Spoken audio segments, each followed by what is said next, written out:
Magandang umaga sa lahat. Ngayong umaga ay babasahin natin ang ika-4 na kabanata ng 2 Korinto at magbabahagi ng salita ay si Pastor H.K.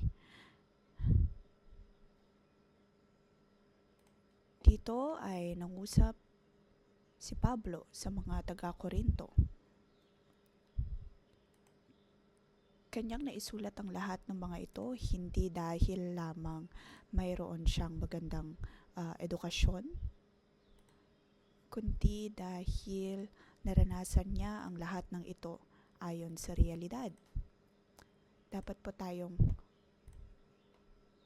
tayong matuto sa kanya. May mga pagkakataon na mayroon tayong naranasan ngunit hindi natin ito maipahayag ng maayos o ng mabuti sa iba.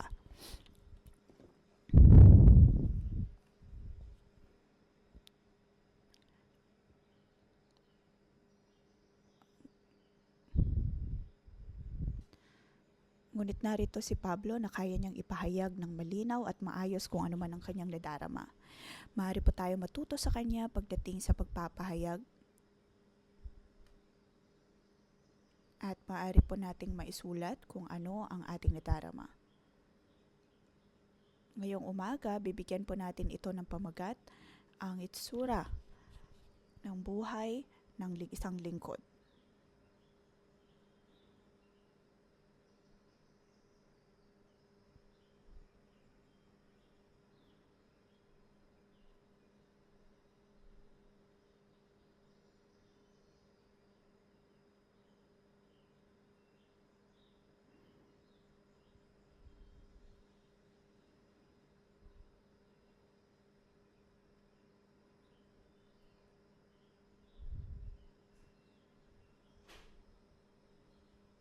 Tayo po ay magpapatuloy sa kabanatang ito. Hatiin po natin ito sa 3 talata. Una ay ang dakilang ministeryo ng Diyos, ang tunay na liwanag na nagmumula sa Panginoon. Dito ay hindi po pinagyayabang ni Pablo ang kanyang posisyon bilang apostol. Bilang isang apostol ay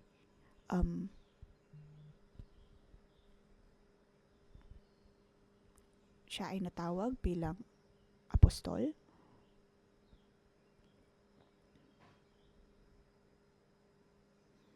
At bilang propeta ay maaaring mayroong certain na format. May mga nagsasabi na ito ang sinasabi ng Diyos, ito ang sinasabi na salita ng Diyos. Kaya para kay Pablo bilang isang tao,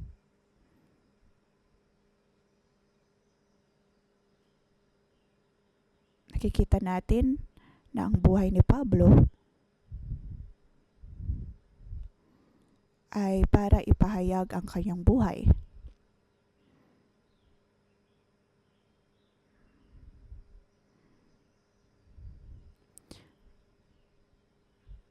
Maraming mga tao na sa tuwing nagpapahayag ng salita ng Diyos ay ipinapahayag din kung ano man ang kanilang sarili. O kaya ay pinagmamalaki ang kanyang sarili. Ngunit dito makikita natin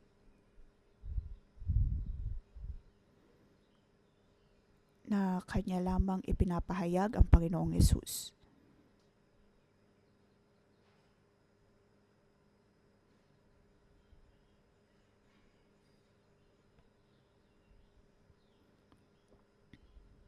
Hindi niya inilalagay ang focus sa kanyang sarili.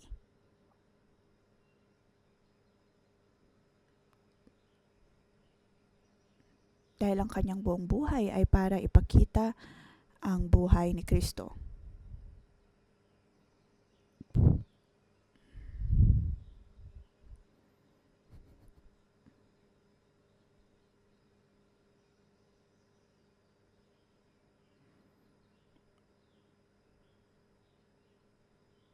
Bilang Hudyo ay hindi po nila alam na ipinadala si Jesucristo para iligtas ang mundo. Mula sa perspektibo ng Judaismo, ang Kristyanismo ay isang kulto. Dahil para sa kanila, Si Jesus ay hindi maaaring maging Diyos para sa mga Hudyo.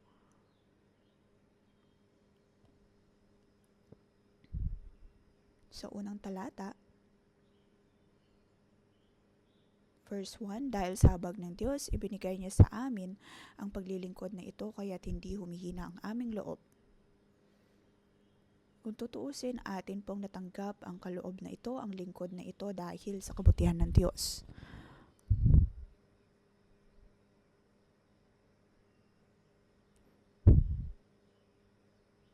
May mga nag-aakala katulad ni Pablo na siya ay naglilingkod sa Diyos, ngunit siya ay tinama ng Diyos habang siya ay patungo sa Damascus.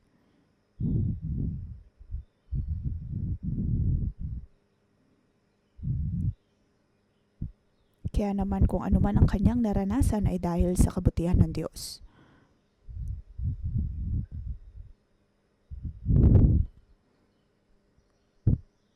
Ang lahat ng mga batas sa lumang tipan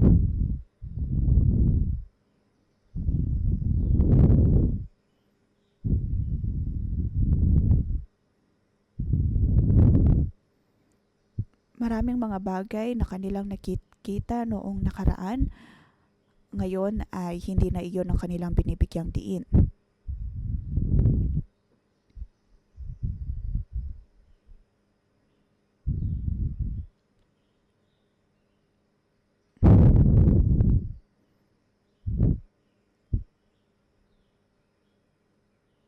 Sabi sa verse 3, kung may talukbong pang magandang balitang pinapahayag namin, ito ay may talukbong lamang sa mga napapahamak. Hindi nila nakikita ang tunay na liwanag. Upang makita ang tunay na liwanag, ito po ay isang progresibong bagay. Kaya naman po sa atin ngayon, sa atin pong pagbabasa ng unang Korinto, ito po ay ibang-iba sa paraan ng aking pagbabasa noon. Sa tuwing ang talukbong na ito ay natatanggal, sa tuwing nababasa po natin ang katagang ito,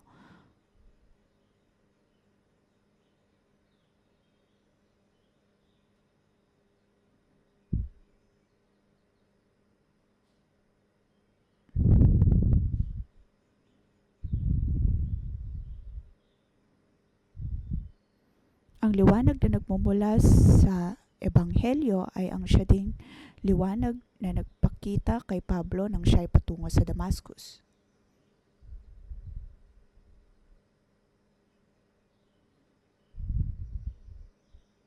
At para sa mga Hudyo, ito ay blasphemy.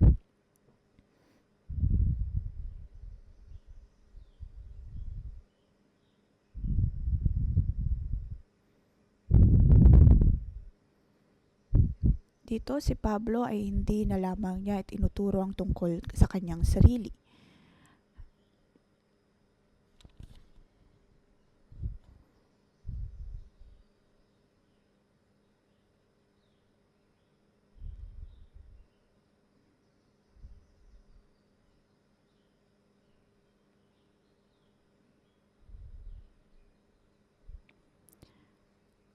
Ang Panginoong Hesus ay ang Diyos.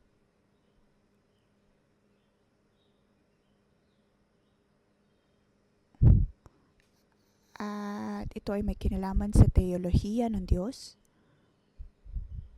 At napaka-controversial na paksa, lalo na sa mga Hudyo. Kung ang Diyos nga ba ang tunay na Diyos? O si Jesus nga ba ang tunay na Diyos? At bago pa man naisulat ang liham na ito, ay mayroon na din pong diskusyon si Pablo pagdating sa bagay na ito.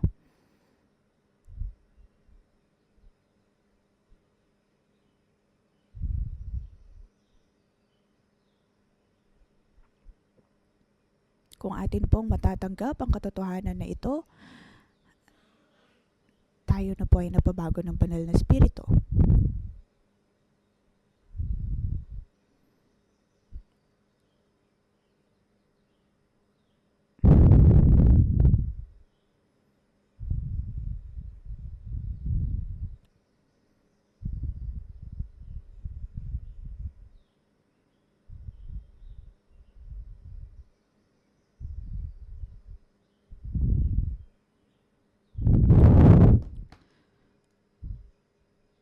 Sabi sa verse 6, sapagkat ang Diyos na nag-utos na magkaroon ng liwanag sa gitna ng kadiliman ay siya ring nagbigay liwanag sa aming isip upang makilala namin ang kalwalhatian ng Diyos na nahayag sa mukha ni Kristo.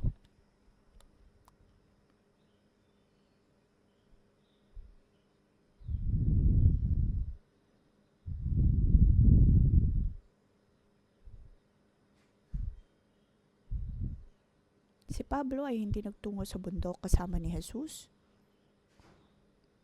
Ngunit sa kanyang pagtungo sa Damascus ay nakita niya ang liwanag at iyon ay nagdala ng malaking impact sa kanya. Kaya naman ngayon ay nais na niyang ipahayag ang tungkol sa Panginoong Jesus.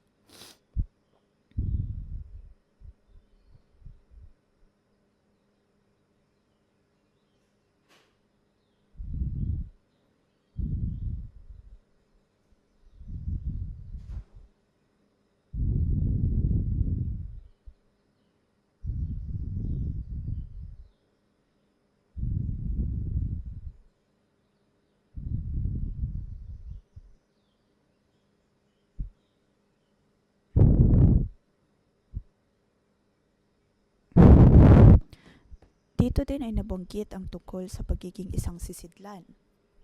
Ang mga sisidlan na ito, mga palayok na gawa sa putik. Ngunit upang maging tunay na palayok ito, kinakailangan itong mailagay sa oven, mapainit. At ito din ay mayroong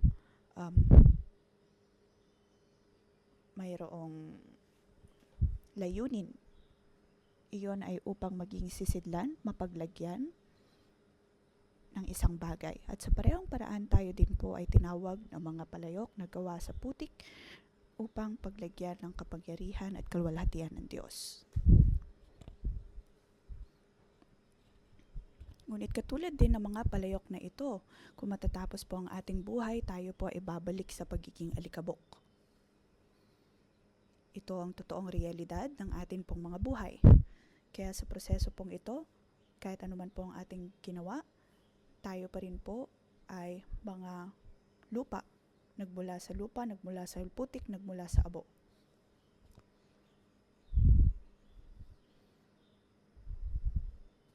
Maaring sa proseso na paggawa nito ay maglalagay po tayo ng mga luxury o kaya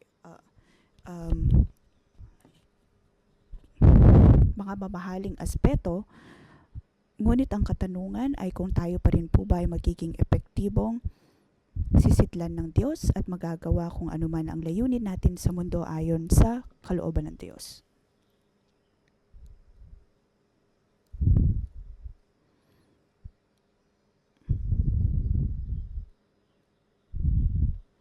Ang pinakamahalaga sa lahat ay ang magawa natin ang ating layunin tulad ng mga sisidlan na sinasabi po dito. At sinasabi ni Pablo na tayo ay sisidlan ng Diyos.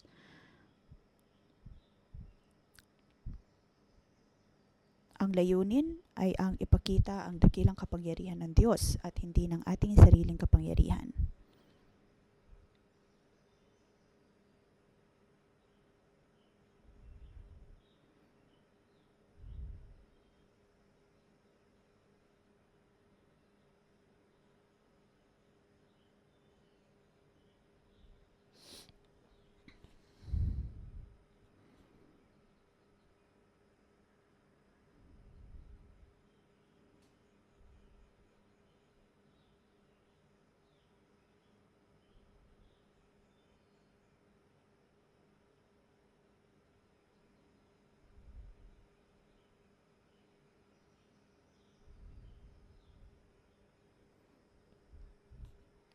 Kaya naman ang katanungan, kung tutuusin, ang lahat ay dahil sa pagkilos ng Diyos sa atin pong mga buhay. May mga pagkakataon na pag-aakala natin na ayon lamang sa ating sariling kapangyarihan at sariling kakayahan na ating nagagawa ang kalooban ng Diyos, ngunit kung tutuusin ito pa rin ay ayon sa kalooban ng Diyos.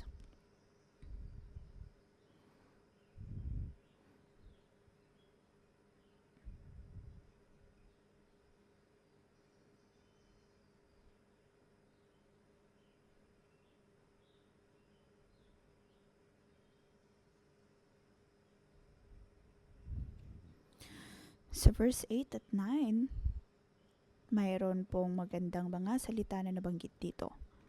Kabi-kabilaan ang pagpapahirap sa amin, ngunit hindi kami nalulupig, kuminsay nababagabag, ngunit hindi kami nawawalan ng pag-asa. Inuusig kami, ngunit hindi pinapabayaan, napapatumba kami, ngunit hindi lubusang nailulugmok. Ito ang tunay na nadarama ni Pablo sa mga panahon na iyon.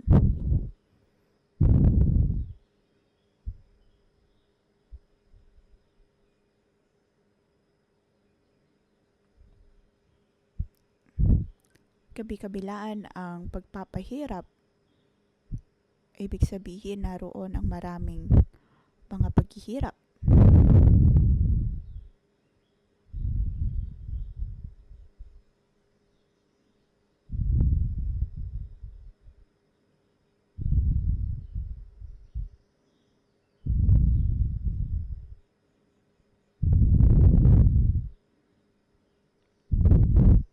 Bawat pangungusap dito ay makikita natin na mayroong malalim na ibig sabihin.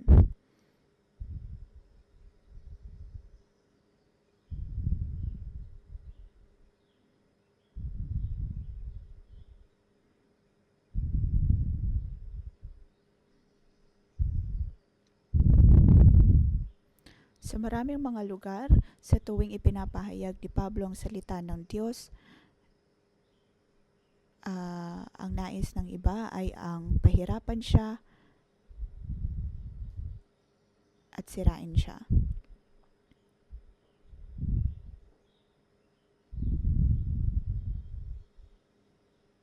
Kaya nung ako ay bata pa, mayroon din akong pag-uudyok sa aking puso na maging isang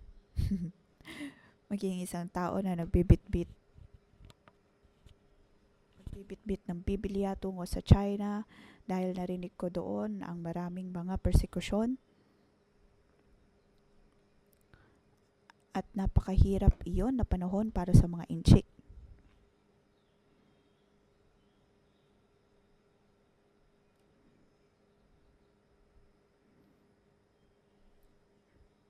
At maraming mga pamilya ang nagkaroon ng paghihirap. Kaya kahit ako'y grade 4 pa lamang noon, ang aking puso ay naudyok na at ang puso ko ay nasa paglilingkod na lalo na sa China. Ngunit ako mismo ay hindi nakaranas ng ganong persekusyon. Minsan ay sa isa akong kwarto at nakarinig ako ng malakas na tunog. At ang una kong reaksyon ay, pulis ba iyon na nais manghuli ng mga taong nagpapahayag ng salita ng Diyos? Ngunit aking napagtanto na iyon ay mayroon lamang silang pinalaya.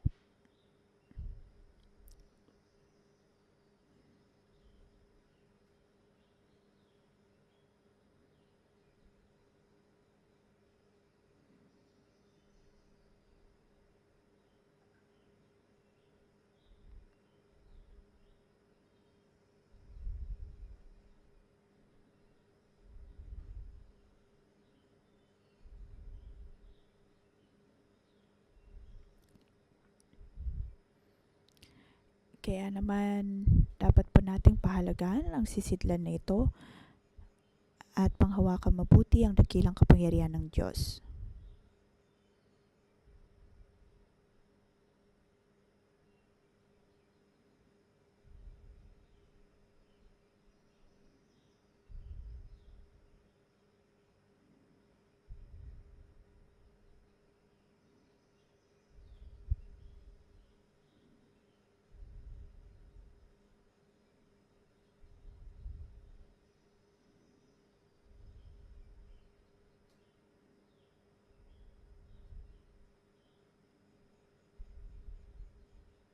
Sa verse 10, sabi po dito, lagi naming taglay sa aming katawan ng katamanayan ni Jesus upang sa pamamagitan ng aming katawan ay mahayag ang kanyang buhay. Ito ay napakaganda ng pagkakasulat.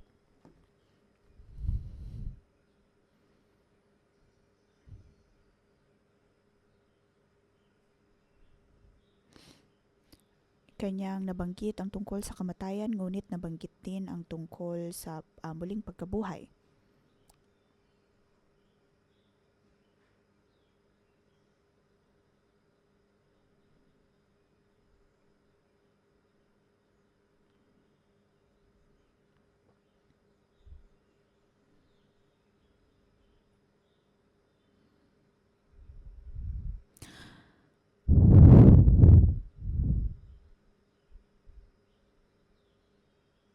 Sabi dito, habang kami nabubuhay, lagi kaming nabibingit sa kamatayan alang-alang kay Jesus upang sa aming katawan may kamatayan ay mahayag ang kanyang buhay. Ito ang tunay na kapangyarihan ng muling pagkabuhay.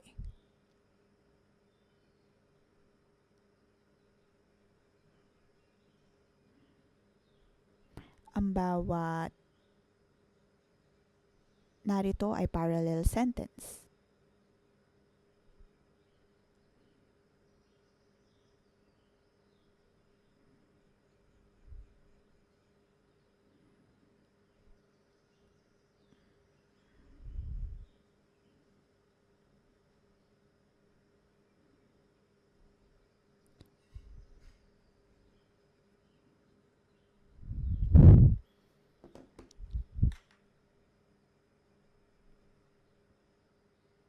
Parehong Hudyo at Hentil ay maaaring makaranas ng muling pagkabuhay. Kaya sa pagpapahayag ni Pablo, siya ay hindi nakikipagdebate, bagkus ay nais niya lamang ipahayag ang tungkol sa Panginoong Yesus at ang kapangyarihan na kanyang ibinibigay upang maranasan ang muling pagkabuhay.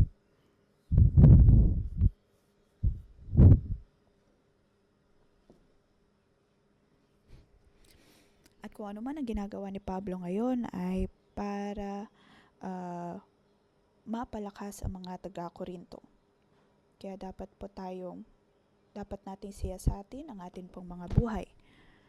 Kung ang atin po bang ginagawa ay para sa ating sarili lamang o para din po maging katulungan sa iba.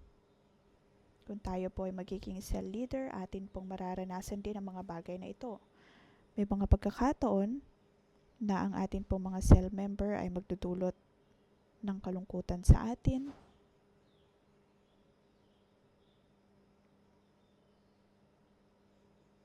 Maaaring dahil dito malulungkot tayo o kaya ay magagalit, magkakaroon ng ilang mga emosyon. Ngunit sinasabi ni Pablo na para sa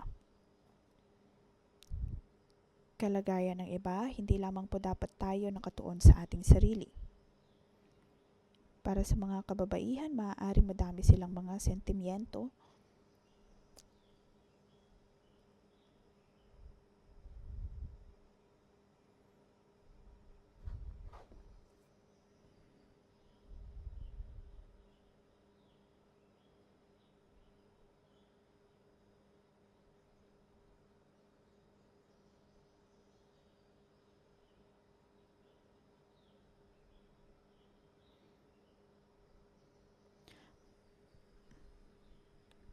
Para kay Pablo, hindi lamang po dapat tayo nakatuon sa ating sariling emosyon, bagkus ay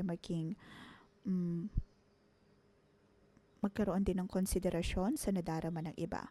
Hindi lamang para sa ating sariling benepisyo, kundi para din sa kabutihan ng iba. Ito po ang buhay ng isang tunay na nagdidisipulo, tunay na pinadala ng Diyos.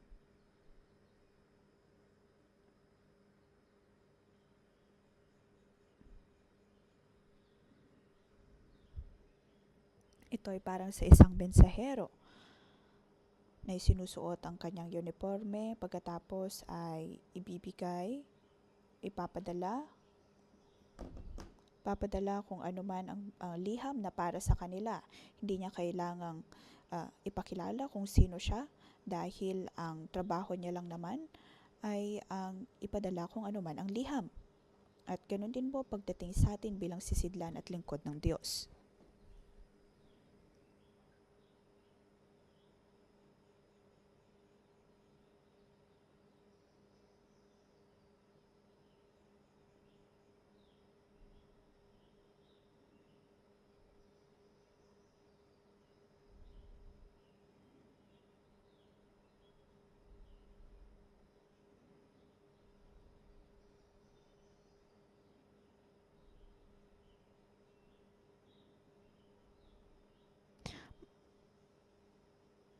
Magkaroon po tayo ng ideya ng self-denial dahil ang Diyos naman ang magbibigay sa atin ng kakayahan.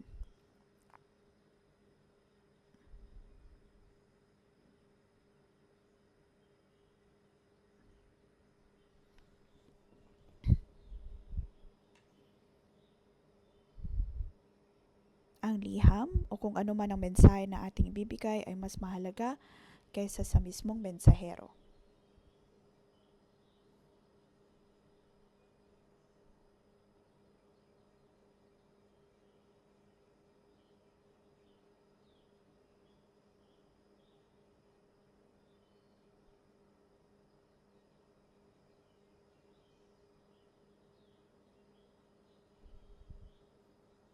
Para kay Pablo, siya ay nakatanggap ng habag at biyaya upang maging kabilang sa ministeryo ng Diyos.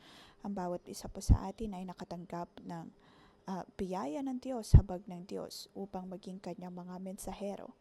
Verse 13 to 18.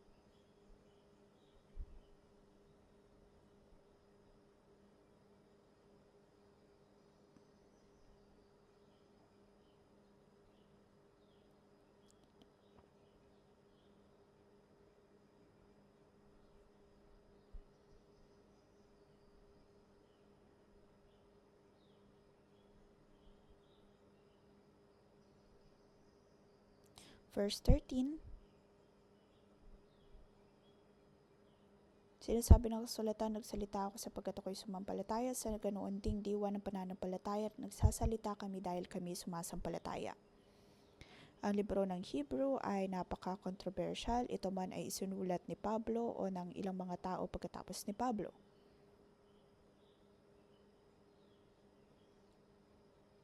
Sa verse 13, nang ipinahayag ni Pablo, ito ay masasabi nating ayon sa libro ng Hebreo.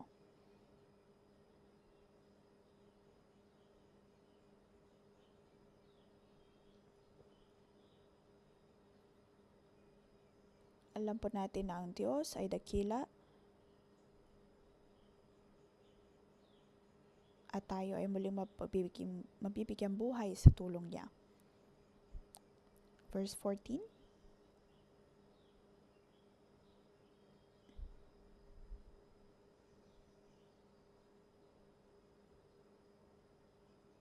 alam namin ang Diyos na muling bumubuhay sa Panginoong Hesus ay siya ring bubuhay sa amin kasama si Hesus at magbabadala sa atin sa kanyang piling.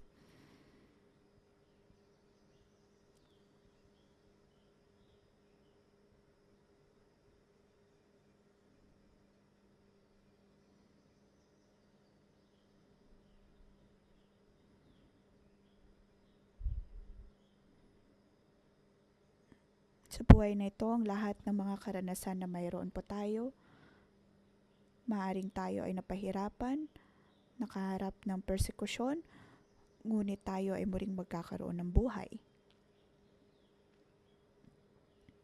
Kailangan lang pong natin sampalatayanan na ang kaligtasan ng Diyos ay naroon. At naalala ko po minsan, para sa maraming mga estudyante, ang araw ng pagsusulit ay ang Judgment Day. Maaaring marami po tayong takot.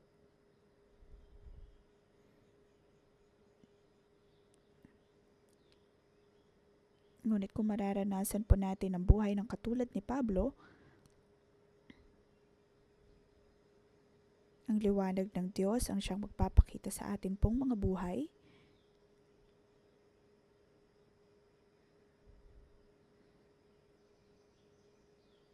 Maaring magkaroon tayo ng ideya o kaya pakiramdam na ang buhay na ito ay matatapos din, ngunit dapat nating tandaan ang muling buhay, muling pagkabuhay na pinagkakaloob ng Diyos.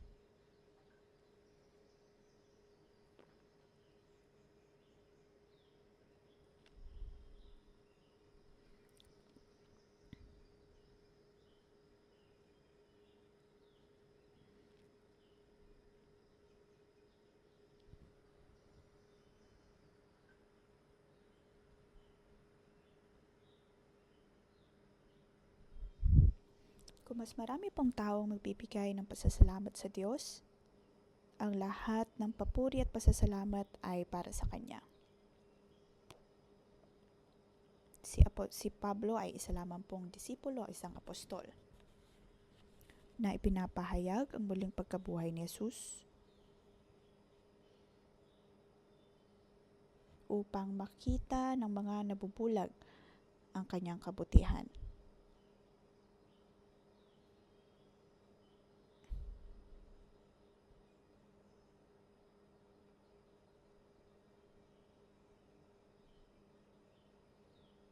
At ngayon ay naalala ko nga po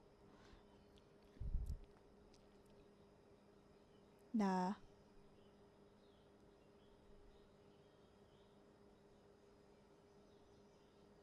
maraming mga tao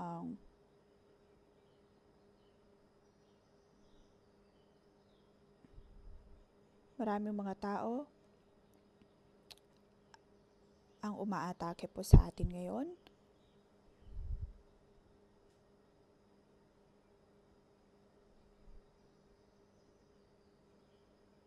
At mayroon pong kaibahan ang mundo sa atin pong pananampalataya.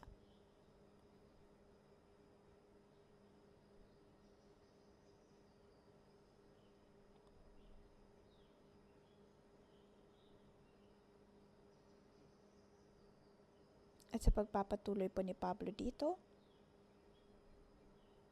verse 17, ang bahagya at mapanandaliang kabigatiang dinaranas namin ngayon ay magbubunga ng kagalakang walang hanggan at walang katulad. Ito ay gawa ng banal na espiritu. At paano po natin titignan ang ating mga sarili ayon sa panibagong pananaw? Ang ating pong mga puso ay dapat na mapabago araw-araw at magkaroon ng pag-asa pagdating sa muling pagkabuhay na ito at ang kalwalhatian na ibinibigay nito.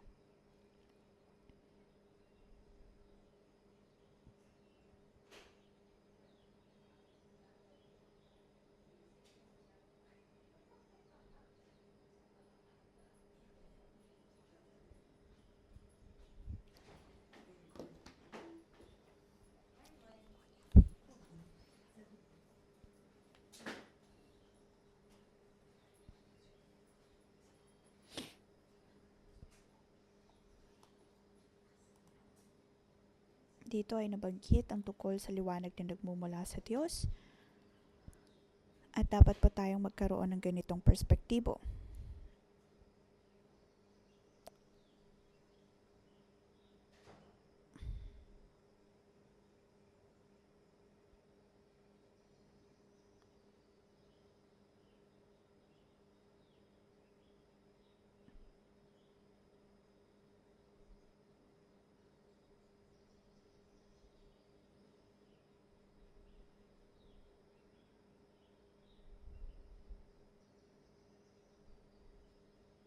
Kung tayo po ay humaharap ng mga problema,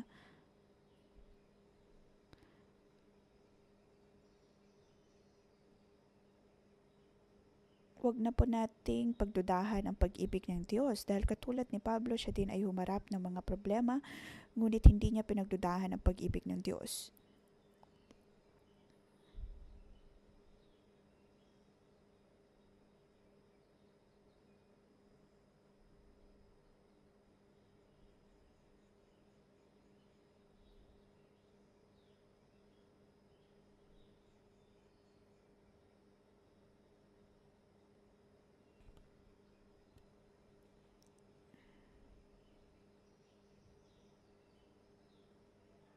Dapat pong mapabago ang ating pananaw.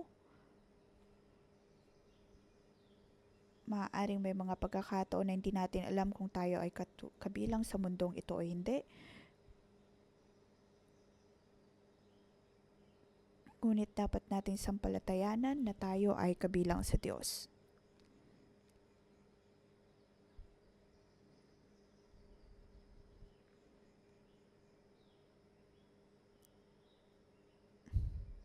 Verse 18. Tayo nga po ba ay kabilang sa mundo o kabilang sa Panginoong Yesus? Sabi sa verse 18, kaya't ang paningin namin ay nakatuon sa mga bagay na di nakikita at hindi sa mga bagay na nakikita, sapagkat panandalian lamang ang mga bagay na nakikita, ngunit walang hanggan ang mga bagay na di nakikita.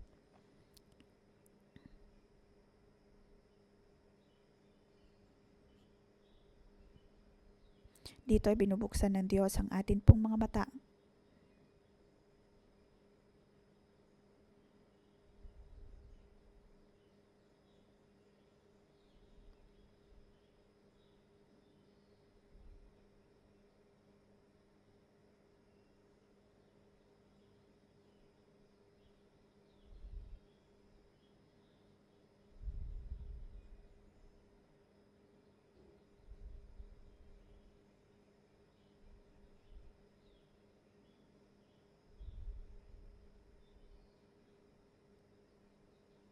Humarap si Pablo ng mga persekusyon, ngunit sa pagtatagumpay sa mga ito ay naipapakita ang kaluwalhatian ng Diyos.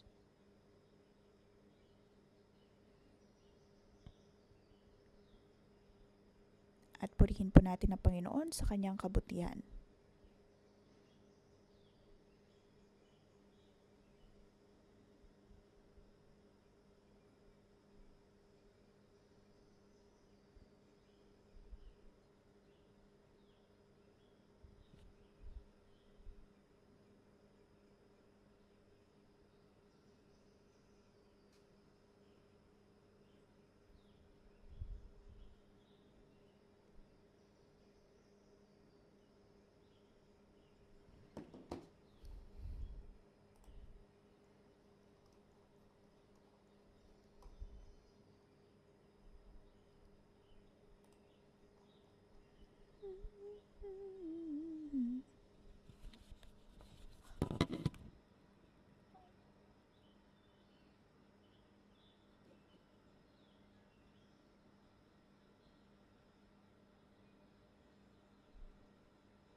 Panginoon, gamitin mo ang aming mga kamay.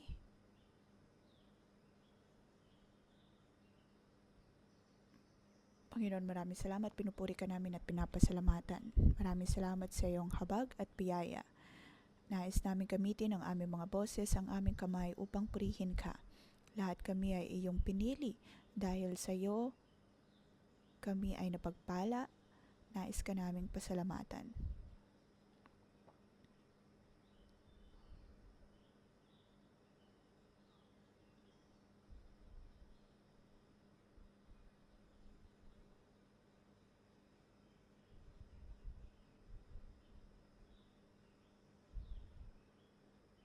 Panginoon, pinapasalamatan ka namin dahil sa iyong pagpili na ikaw ay aming nararanasan. Maraming salamat o Diyos na binigay mo ang iglesyang ito.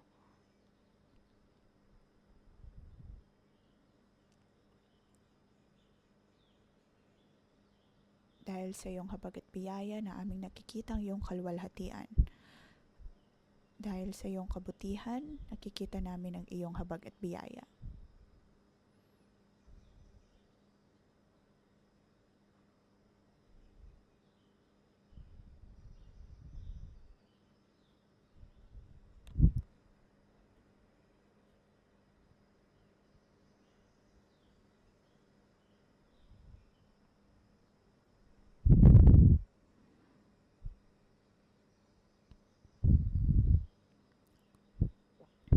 Sa pagkakataong ito, maaaring kayo po ay may mga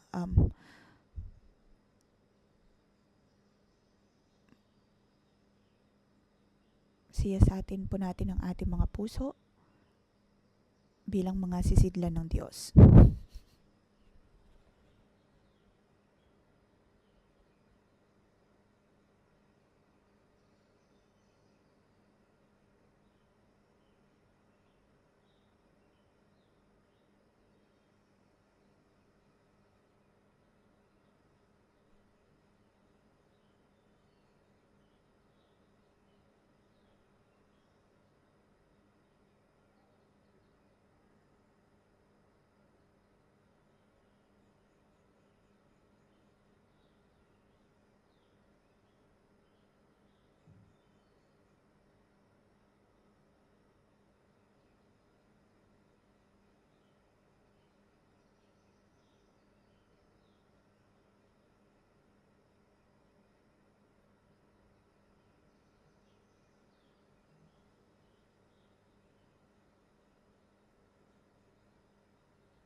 Panginoong Yesus, pinapasalamatan ka namin.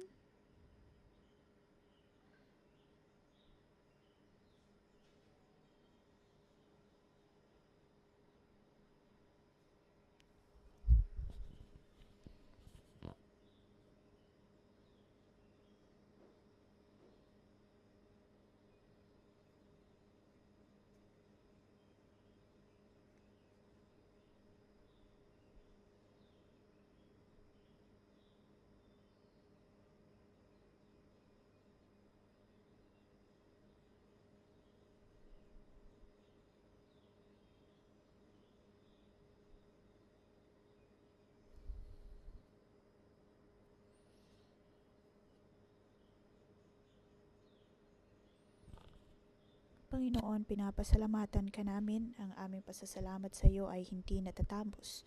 Sa aming patuloy na pananalangin, sabihin po natin sa Diyos na nais nating magpasalamat sa Kanya. Panginoon, kami ay nagpapasalamat na patuloy mo kaming binibigyan ng habag at biyaya. Pinili mo ang bawat isa sa amin upang bitbitin ang iyong kapangyarihan, upang maging sisidlan ng iyong kapangyarihan.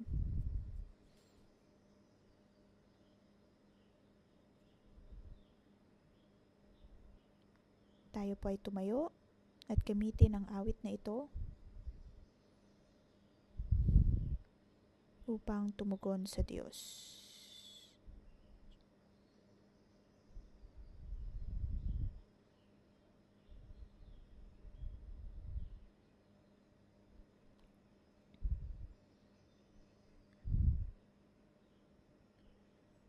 Paniguradong mayroon po kayong magagandang mga binahagi dahil ito ang kapangyarihan ng Diyos na ibinigay niya po sa atin. Atin pong ibigay sa Diyos ang ating mga buhay.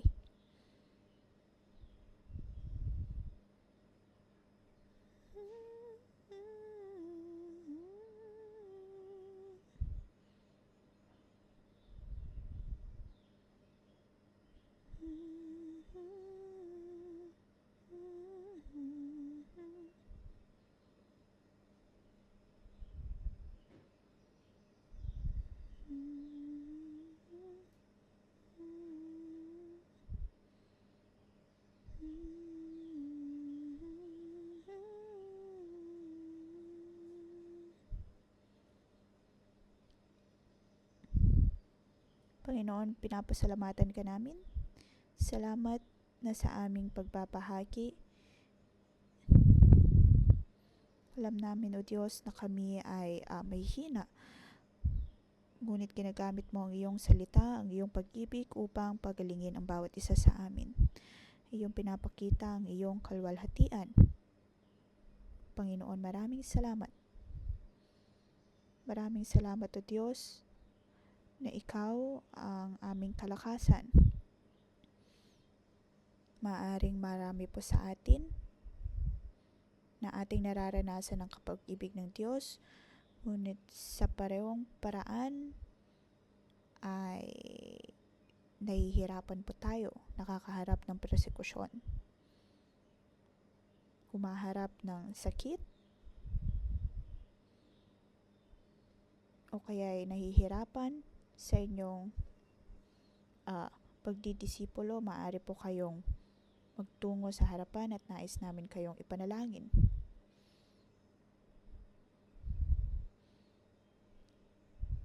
Sa pagharap po ninyo ng mga problemang ito, atin pong tatanggapin ang ating pagkakatawag bilang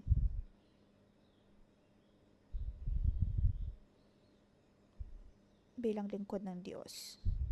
Kung kayo ay naharap ng mga persekusyon sa inyong pamilya, sa inyong pinagtatrabahuan, pakiramdam ninyo'y kayo'y pinapahirapan ng kaaway, pinapahirapan ng sakit at karamdaman, maaari po kayong magtungo sa harap at nais naming imbitahan ang mga coworker na ipanalangin ang atin pong mga kapatiran. Tayo pong lahat ay maaaring tumulog sa Diyos. Ipanalangin na ipapakita ng Diyos ang kanyang kabutihan. panalangin ng mga tao na atin pong binamahal, nakakaharap ng persekusyon sa kanila pong mga buhay, sa kanilang posisyon sa ngayon.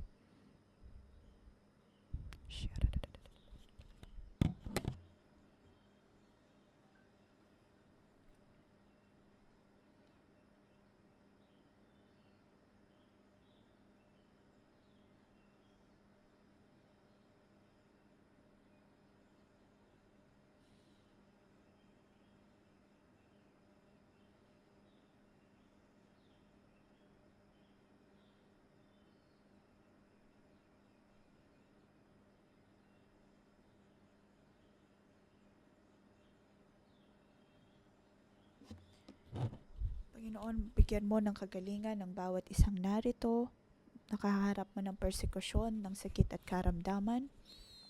Panginoon, pinipili namin na maging nasa panig mo. Ito man ay kahirapan, sakit at karamdaman, problema sa pera, o maaring kami ay nasa gitna ng kapighatian. Panginoon, tulungan mo kami na makita ang iyong liwanag. Ikaw ang Diyos na nagpapagaling sa amin, nagbibigay sa amin ng kalakasan. Ikaw ang napakagandang loob na nasa sisidlan na ito. Maring hindi po tayo humaharap ng kahirapan, ngunit sa tuwing tayo ay humaharap ng paghihirap, naroon po ba na pinangahawakan natin ang kabutihan ng Diyos? Panginoon, tulungan mo kami na magkaroon ng pag-ibig at hindi lumakad ayon lamang sa aming sariling kaparaanan at kapangyarihan.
Panginoon, naway maalala mo ang bawat isang narito na tuwing kami ay maharap ng kapighatian at nahihirapan. Panginoon, naway tulungan mo ang bawat isang narito. Tulungan mo kami na mapagtagumpayan ang bawat kapighatian. Tayo po ay gumawa ng isang prophetic act. Tayo po ay mga sisidlan ng Diyos. At bitbit po natin ang kabutihan ng Diyos sa atin.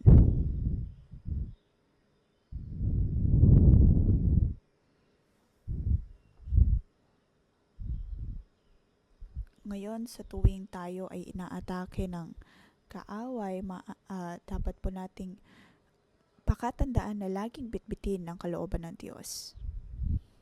Ngayon ay magdidilim po ang room na ito. At hayaan po natin na magliwanag ang Diyos sa atin. Ito ay nagpapakita na sa kabila ng kabigatian, ang mga kaloob na nagmumula sa Diyos, ang liwanag na nagmumula sa Kanya ang siyang tutulong sa atin.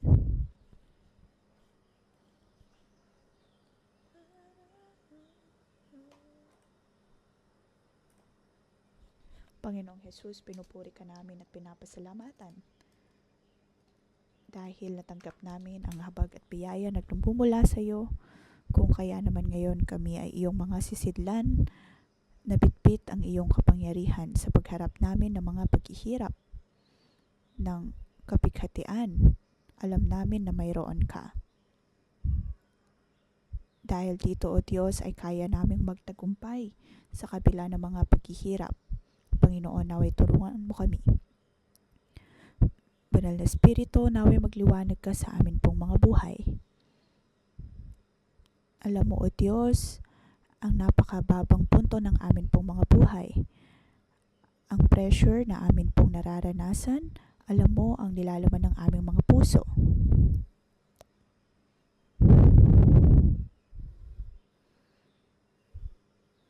Panginoon, alam mo kung gaano kami kahina.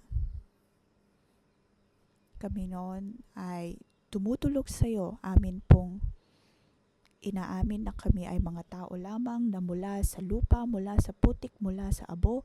Hindi kami karapat-dapat, hindi karapat-dapat sa iyong kapangyarihan, kami ay napakahina. Kami ay madalas na bulag, kami ay madalas na nasa kadiliman, kami ay laging mayroong pagdududa. Ngunit katulad, O Diyos, ng mga taga-Korinto, kami ay mahina, ngunit kami ay handa na maging iyong sisidlan upang bitbitin ang iyong kapangyarihan, upang matanggap ang kapangyarihan na nagmumula sa iyo, upang matanggap ang kaluwalhatian na nagmumula sa iyo. Panginoon, naway tanggalin mo ang bawat kadiliman at pagkabulag sa amin.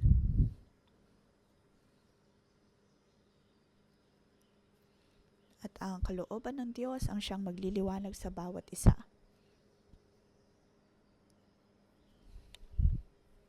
Ang kaluwalhatian na ito ang ating makikita at siyang magliliwanag sa atin. Tayo ay magiging matibay at malakas na sisidlan ng Diyos na kanyang gagamitin. Tayo po ay tumayo at narito ang liwanag ng Diyos sa atin pong mga buhay.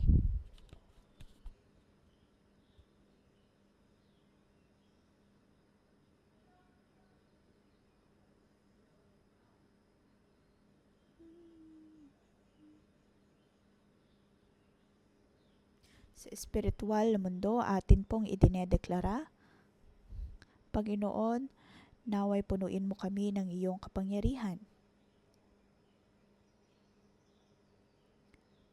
Punuin mo, O Diyos, ang sisidlan na ito ng iyong kapangyarihan. Mga kapatid, atin pong buksan ang ating mga bibig at tayo ay manalangin sa Espiritu. Atin pong ideklara na ang banal na Espiritu ang patuloy na magpapalakas at pupuno sa atin. Matanggap po natin ang kapangyarihan na ito. Panginoon, kami ay handa na tanggapin ka bilang aming Diyos. Kami ay naniniwala, O Diyos, at kami ay nagtitiwala sa iyo. Alam namin na ang iyong kapangyarihan ang siyang patuloy na tutulong sa amin. Hindi kami matatakot. Ang aming mga buhay ay patuloy na mapapalakas ng Diyos. Panginoon, naway tulungan mo kami. Tulungan mo kami, Banal na Espiritu. Tanggalin mo sa amin ang bawat kalungkutan. Ang bawat kalungkutan, ang bawat kapighatian. Tanggalin mo, O Diyos, ang bawat pag-atake ng kaaway at maging sa iglesyang ito.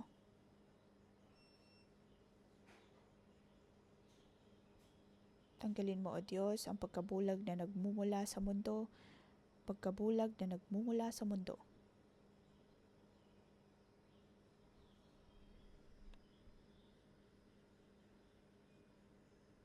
Sa ngalan ng Panginoong Yesus, aking dinedeklara na ang kaluwalhatian ng Diyos ang siyang magliliwanag sa bawat isa sa atin. Hindi tayo patitinag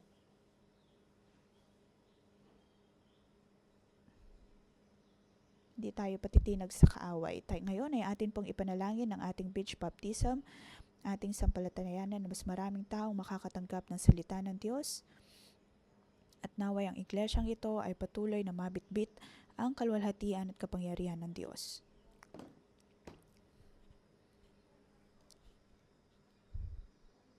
Atin pong ipanalangin ang beach baptism. panalangin ng Ebanghelyo ay makakarating sa mas maraming tao. Atin din pong ipanalangin ng ating iglesia, higit na kalwalhatian ang makikita ayon sa kalooban ng Diyos.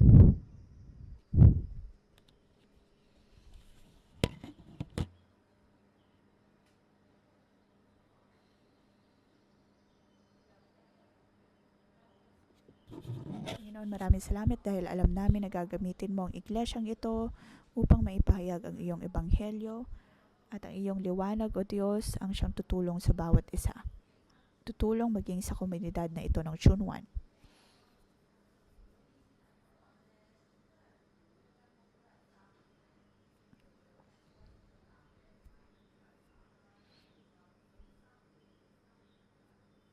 Panginoon, tulungan mo kami na bitbitin ang iyong imahe at ang iyong kalwalhatian. Naway maunawaan ng bawat isa ang biyaya na nagmumula sa pagbabautismo. Panginoon, tulungan mo kami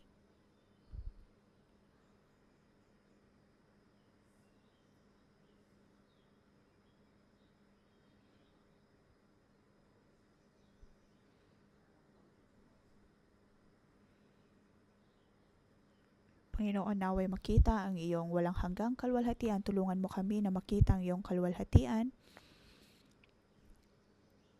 at siyang makita ng bawat isa maging sa Chunwan.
Tayo po ay tumanggap ng pagpapala.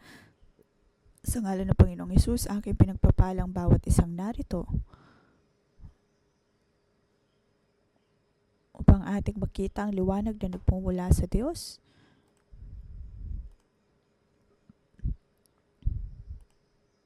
Naway matanggap natin ang kalooban ng Diyos at maipakita ang liwanag na nagmumula sa Panginoon. As ang Panginoong Hesus, ang tunay na imahe ng Diyos. Naway makita natin ang tunay na imahe ng Diyos at maging higit na tulad niya.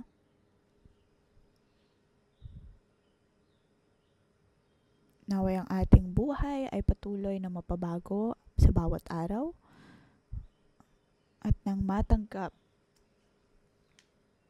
ang sariwang biyaya ng Diyos at maging mga puno ng buhay.